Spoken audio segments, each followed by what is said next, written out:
오늘 우리에게 허락된 말씀은 신약성경 요한복음 3장 22절부터 30절까지 말씀입니다. 신약성경 요한복음 3장 22절부터 30절까지 말씀 봉독해 드리겠습니다. 그 후에 예수께서 제자들과 유대 땅으로 가서 거기 함께 유하시며 세례를 베푸시더라. 요한도 살렘 가까운 에논에서 세례를 베푸니 거기 물이 많음이라. 그러므로 사람들이 와서 세례를 받더라. 요한이 아직 옥에가 지지 아니하였더라. 이에 요한의 제자 중에서 한 유대인과 더불어 정결 예식에 대하여 변론이 되었더니 그들이 요한에게 가서 이르되 랍비여, 선생님과 함께 요단강 저편에 있던 이 곧 선생님이 증언하시던 이가 세례를 베풀매 사람이 다 그에게로 가더이다. 요한이 대답하여 이르되 만일 하늘에서 주신 바 아니면 사람이 아무것도 받을 수 없느니라. 내가 말한 바 나는 그리스도가 아니요 그의 앞에 보내심을 받은 자라고 한 것을 증언할 자는 너희니라. 신부를 취하는 자는 신랑이나 서서 신랑의 음성을 듣는 친구가 크게 기뻐하나니 나는 이러한 기쁨으로 충만하였노라. 그는 흥하여야 하겠고 나는 쇠하여야 하리라 하니라. 아멘. 말씀 앞에 다시 불러주신 하나님 아버지, 은혜를 감사합니다. 하나님께서 제정하신 바로 그 질서를 바르게 듣고 바르게 인식할 수 있도록 지금 우리 마음을 붙들어 주십시오. 오작동하고 있는 우리 이성이 정상작동하도록 깨어있게 해주십시오. 우리 이성이 하나님이 만드신 그 본래의 상태와 기능을 유지하게 해주십시오. 그래서 하나님의 실제에 순종할 수 있게 해주십시오. 우리 자신을 진리의 기준으로 삼지 않도록 두렵고 떨린 마음으로 말씀 앞에 있게 해주십시오. 우리의 의식이 진리에 복종함으로써만 우리 안에 진리에 대한 지식이 발생하는 줄 압니다. 주관적 신념으로서의 지식이 아니라 마땅히 믿어야 될 대상에 대한 지식을 가지는 말씀 되게 해주시옵기를 우리 주 예수 그리스도 이름으로 기도하옵나이다. 아멘. 사복음서가 모두 주님과 복음을 기록하고 있지만 각 복음서마다 그 중심 주제들은 각기 다릅니다. 그럴 수밖에 없는 이유는요, 저자들이 같은 주님을 다른 관점에서 묘사했기 때문에 각 복음서마다 그 중심 주제들이 조금씩 다른 겁니다. 그래서 사복음서가 동일하게 알려주는 사실이 있는가 하면 복음서마다 성령의 인도를 따라 특별히 강조되는 그런 사실도 있습니다. 그 중에 요한복음의 중심 주제는 그리스도 안에 있는 영생입니다. 우리가 지금 보고 있는 이 요한복음의 중심 주제는 그리스도 안에 있는 영생. 그 사실을 요한복음 20장 마지막 절이 밝히고 있죠. 거기에 보면 오직 이것을 기록함은 너희로 예수께서 하나님의 아들 그리스도이심을 믿게 하려 하며 또 너희로 믿고 그 이름을 힘입어 생명을 얻게 하려 함이라. 하나님의 아들이 세상에 오셔서 우리에게 생명을 주신 겁니다. 하나님의 아들 예수 그리스도는 다시 살아나셨고 하늘에 올라가셨습니다. 그리고 영원한 영광 가운데 하나님의 우편에 앉아 계십니다. 그 아들 안에서 우리에게 주시는 제안이 바로 그의 충만한 데서 받으라는 겁니다. 그리스도인이 된다는 말의 실제적 의미가 바로 이겁니다. 그리스도인이 된다는 것은 단순히 선한 삶을 산다라는 것이 아닙니다. 하나님의 충만한 데서 받는 그 은혜, 그것이 바로 그리스도인이 되는 그런 자리인 거죠. 단순히 선한 삶을 사는 것, 그것은 도덕입니다. 단순히 하나님의 아들 예수 그리스도에 대한 몇 가지 사실을 믿는다는 것도 아닙니다. 기독교는. 그것은 일종의 죽은 정통신앙이 될 수 있습니다. 참 기독교는 하나님의 아들 예수 그리스도로부터 영원한 생명을 얻는 것, 영원한 생명을 받는 것, 받되 더 풍성히 받는 것, 그것이 바로 기독교입니다. 예수 그리스도 안에 있는 이 충만함을 받는 것, 그것이 바로 기독교이고, 그것이 요한복음 전체의 실질적 주제이고, 더 나아가 사실상 신약 성경 전체 주제입니다. 성경은 교회를 그리스도 몸으로 묘사함으로써 이 주제를 완벽하게 전달하고 있습니다. 머리에서 모든 것이 나오고, 머리에 충만함이 있고, 머리가 신경이 중추라, 그렇게 신약 성경은 우리에게 진술합니다. 머리로부터 몸의 모든 지체와 부분과 기관이 생명을 받고 존재하며 유지됩니다. 이것이 기독교입니다. 우리는 이 사실에 비추어 우리 자신을 계속해서 점검해 나가고 있는 그런 중이지요. 그리스도인이 되는 일에 대한 여러분의 생각은 무엇입니까? 나는 다른 사람에게 여러분이 보여주는 기독교는 무엇입니까? 우리는 지치고 피곤한 세상을 겨우 지탱하며 살고 있습니다. 세상에 정말 생명이 있다면 그토록 쾌락을 쫓아다니고 쾌락에 의존할 필요가 없을 겁니다. 무언가 자신을 자극할 거리에 기대서 살아가는 사람들은요, 자신에게 참 생명이, 정말 활력이 없다는 것을 스스로 고백하는 겁니다. 오늘날 세상은 생명이 없기 때문에 생명 대신 다른 것, 술, 담배, 마약, 게임, 이런 자극제에 기대해 살아가는 겁니다. 사람에게 가장 필요한 것이 참 생명인데, 그 생명의 유일한 원천이 그리스도 안에 있습니다. 세상 그 어디에도 없습니다. 돈에도 없고 우리가 좋아하는 모든 즐거움거리에도 없습니다. 여러분, 그리스도를 자처하는 우리는 그 생명을 가지고 있습니까? 그리스도의 충만함을 받았습니까? 그러나 현대교회와 교인들의 모습을 보면 그리스도의 충만함을 받고 있다는 느낌이 거의 없습니다. 현대 기독교가 그리스도의 충만함을 받고 있다면 결코 이런 모습일 수 없습니다. 현대교회는 너무도 허약하고요, 세상으로부터 멸시당하고 있고 무시당하고 거부당하고 있습니다. 그렇게 되도록 누가 만들었습니까? 세상이 그렇게 만들었습니까? 그렇지 않습니다. 그리스도인들이 그렇게 만들었습니다.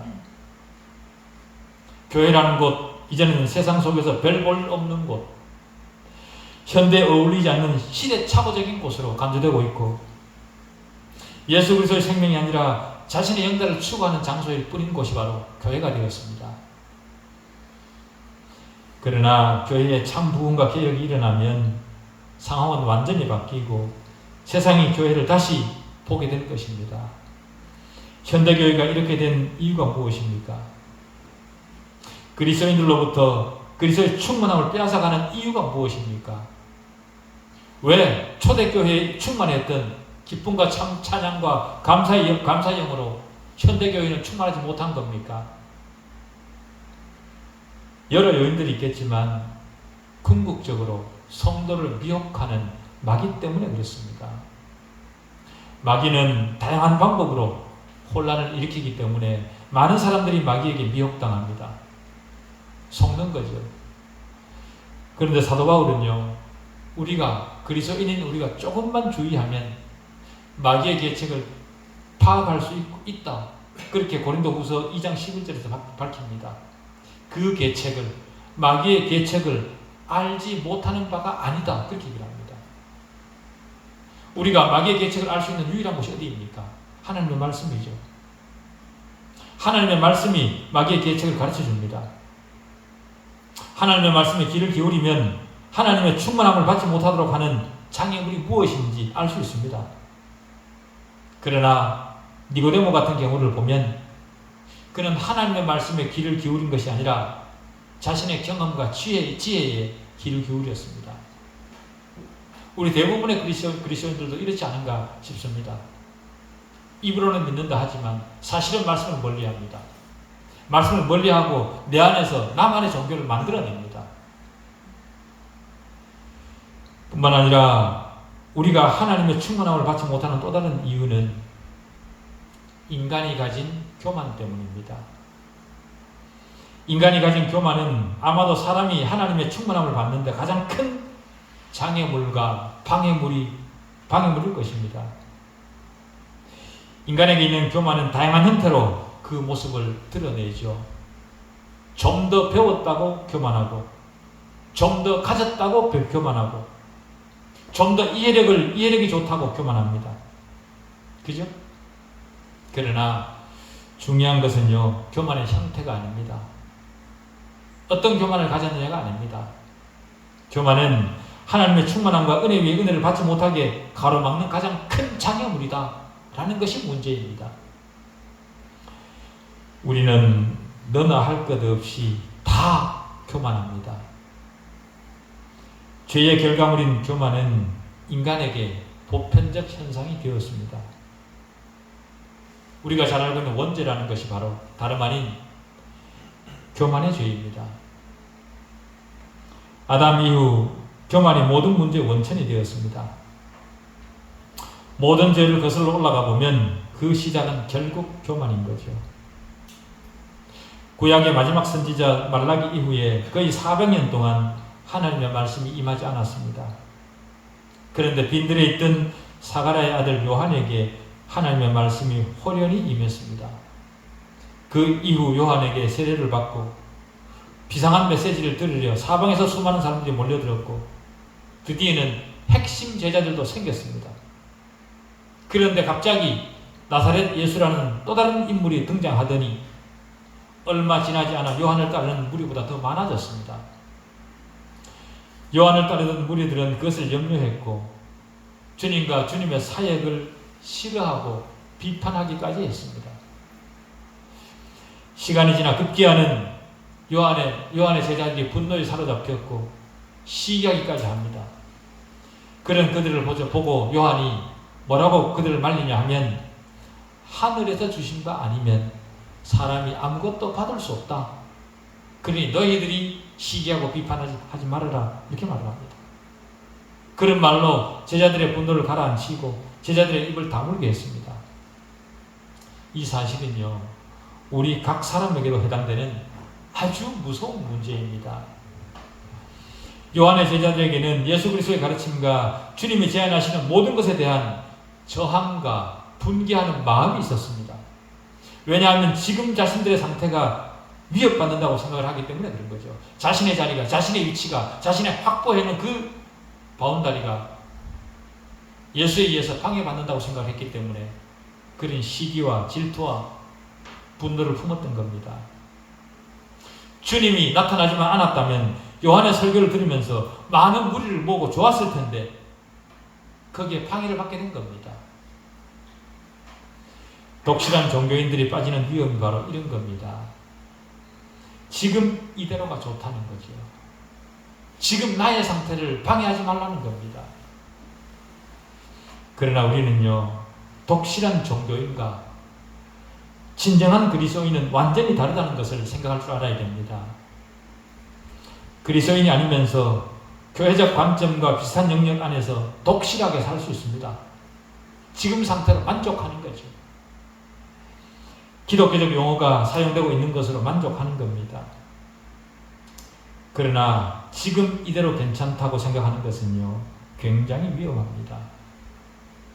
자기 만족에 빠져 있는 사람에게는 자신이 만족하는 것 외에 다른 것은 들리지 않습니다. 우리도 그런 것을 많이 느끼지 않습니까?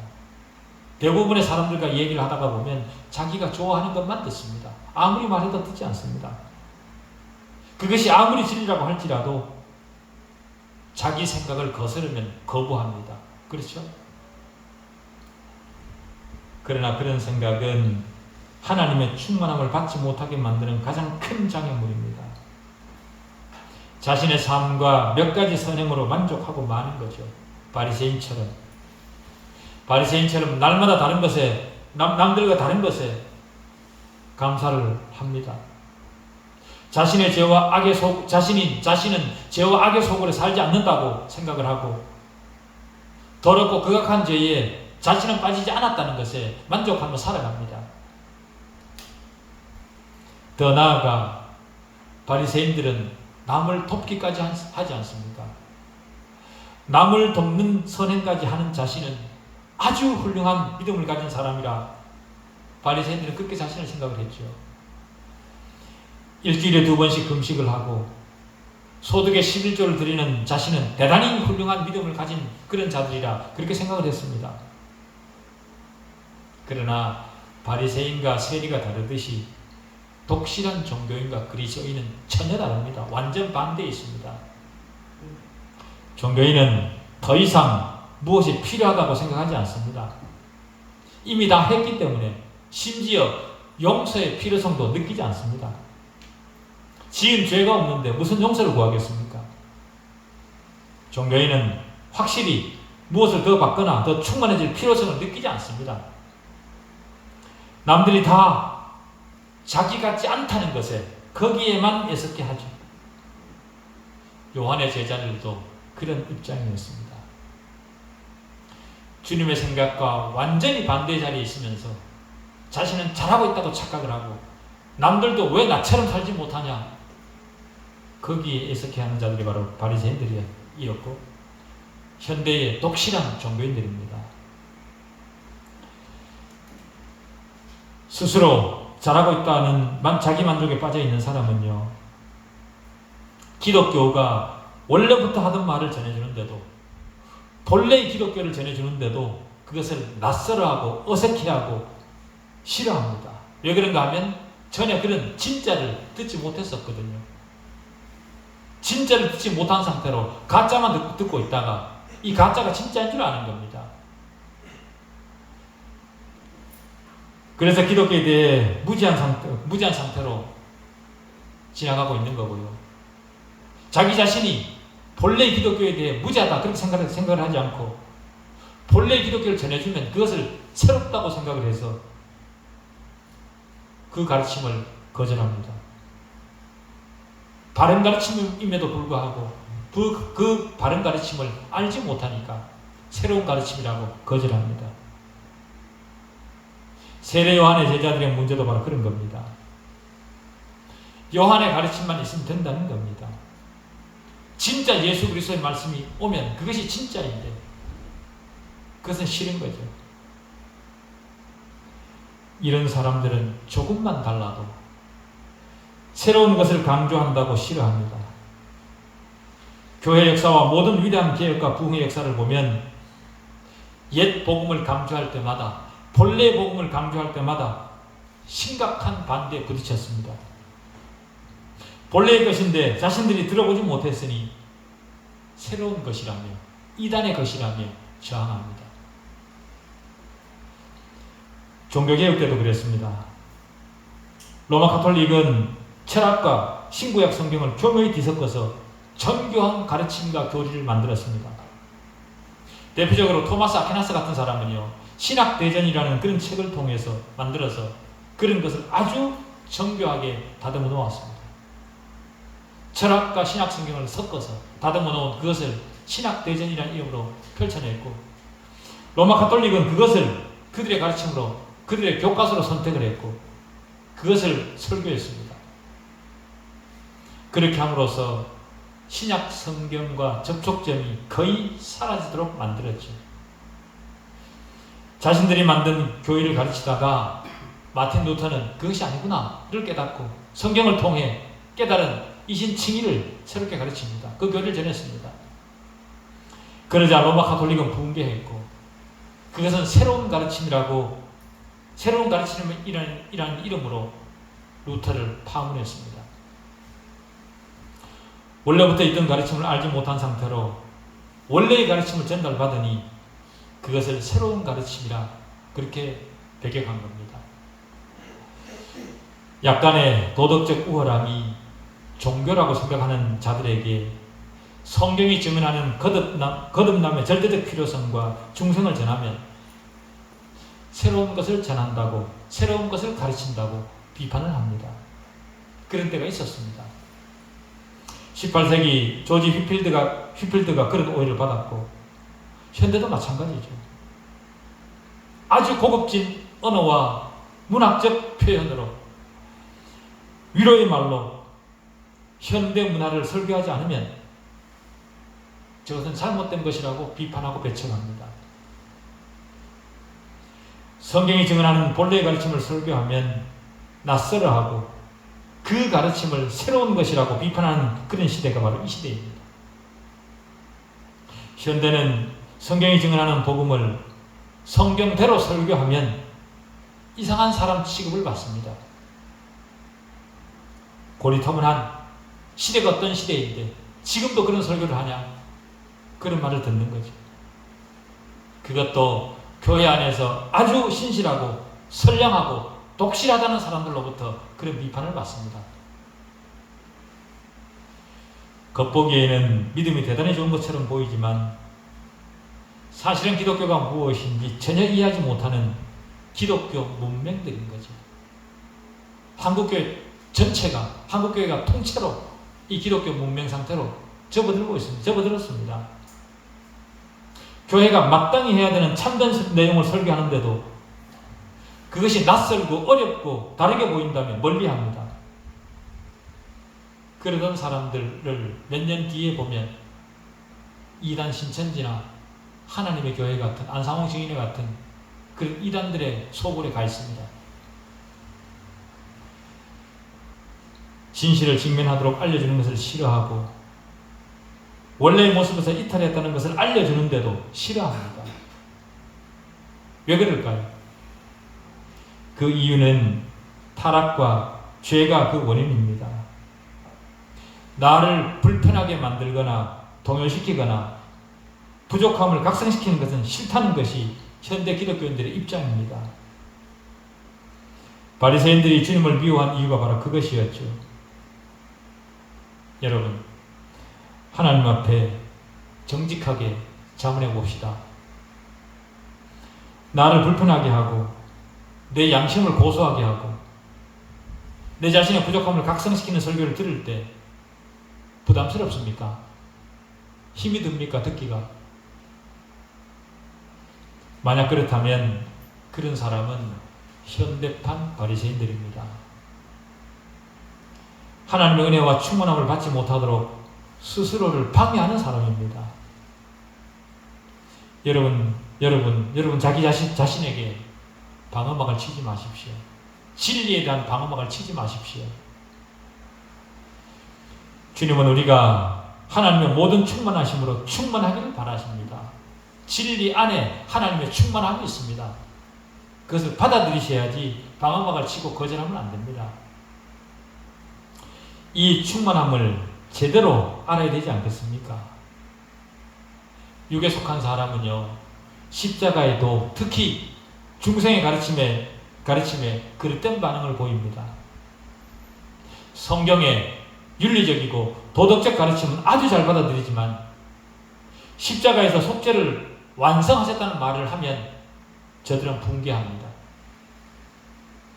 십자가에 오는 유대인에게는 꺼리끼는 것이고 이방인들에게는 미련한 것입니다. 예수가 진리를 지키기 위해 죽으셨다 그렇게 말을 하면 저들은 받아들입니다. 그러나 주님은 진리를 위해 죽으신 것이 아니라 죄된 당신을 위해 당신 대신 죽으셨다 그렇게 말하면 저들은 붕괴합니다. 왜 그럴까요? 자신의 나약함을 드러내기 때문에 그런 겁니다. 그리스도가 나를 위해 죽으셨다 그렇게 말을 하면 나는 스스로 절망적 상태에 있다 그렇게 말하는 것이고 내가 거듭나야 된다 그렇게 말을 하면 내 스스로는 개선이 불가능한 인간이라 그 말로 자신들이 듣기 때문에 그런 게 싫은 겁니다. 나는 절망적인 상태에 있지 않고 나는 단점이 조금 있지만 그 단점만 고치면 완전한 인간이 되는 존재라 그들은 그렇게 생각을 하는 거죠. 그래서 주님이 네 대신 너는 절망적이어서 네 대신 죽으셨다 그렇게 말을 하면 저들은 붕괴를 하는 겁니다. 자기 자신에 대해 그렇게 평가하는 것이 싫은 거죠. 그런데요, 자칭 그리스도인이라고 말하는 사람들 안에도 이런 정신이 남아 있습니다. 자신의 전적 타락과 부패를 인정하고 하나님의 충만함을 받아야 된다 그렇게 말을 하면 자칭 그리스도인이라고 말하는 사람들 중에도 신앙은 적당히 하는 것이 좋다. 너무 심각하게 빠지면 광신자가 되고 극단으로 치우친 그런 사람이 되기 쉽다. 그렇게 말하는 사람들이 있습니다. 심지어 목사들 중에도 너무 선명한 교리를 가르치는 것은 위험하다. 그렇게 짓거리는 목사들도 있습니다. 세례 요한의 정도에서 그쳐야지. 세례 요한의 정도에서 그쳐야지. 예수에게까지 나가는 것은 위험하다. 그렇게 말하는 거죠. 그러면서도 예수교라 그렇게 말을 합니다. 세례 요한의 제자들이 그러했습니다. 사람들이 예수에게로 몰리자 그것을 시기한 요한의 제자들이 요한에게 적당히 해야 되지 않냐, 그렇게 자신들의 감정을 드러낸 거죠.